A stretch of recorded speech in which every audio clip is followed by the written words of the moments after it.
assalaamu calaykum waraxmatullaahi wabarakaatu daawadayaal ku soo dhowaada barnaamijkeennii diblomaasi iyadoo ay hore u soo saareen liisaana maskaxda qaadan karin yukraaniyiintu markii ay ka hadlayeen khasaaraha ay u geysteen ciidamada ruushka intay ka dagaalamayeen dalkooda waxayna xilligaa inoogu sheegeen yukraaniyiinta oo weliba garab ka helaya dowladaha reer galbeedka ah in ku dhow 200 kun oo askari inay ruushka kaga dileen gudaha dalka yukrain muddadii sanadka ahayd uu dagaalku ka socday dalkooda arrintaas ayaa waxay ahayd mid aanay maskaxda bini'aadanku qaadan karin haatanna maalinimada maanta waxay ku celisay mar labaad dowladda yukrain khasaaraha ay u geysatay dowladda ruushka waxay sheegtay inay 151,370 askari ka dishay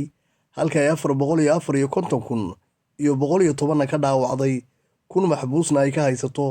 baabuurta qafilan ee dagaalka ayay sheegtay inay ka burburisay in ka badan 6,673 halka ay sheegtay inay burburisay in ka badan 3,405 kaare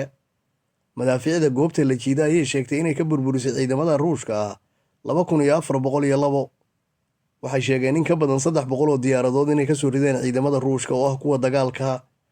iyo weliba 289 diyaaradaha qumaatiga u kacay helikobteriska ah sidoo kale waxay sheegteen inay burburiyeen 18 doonyo iyo maraakiib dagaal isugu jira tirada noocan ayaa waxay tahay daawadayaal midaan maskaxda bini'aadanku marnaba qaadan karin dowladda ruushka ayayna ognahay inay tahay dowlad weyn ciidamadeeduna si wanaagsan u tababaran yihiin muddo sannadana ma ahan marnaba mid laga layn karayo 151 kun oo askari in ka badan balse dowladda yukrain iyo dowladaha reer galbeedka ayaynu ku naqaanaa inay buunbuuniyaan guulaha farakutiriska oo ay gaaraan daawada adiga ma kula tahay in tirada noocaas ruushka lagaga laayay gudaha dalka yukrain lagagana burburiyey hubka baaxadda intaa leeg leh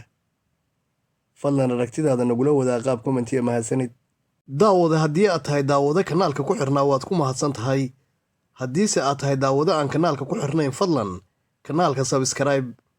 muuqaaladana inoo laygareeya inoona sheergareeya mahadsanidin assalaamu calaykum waraxmatullaahi wabarakaatuh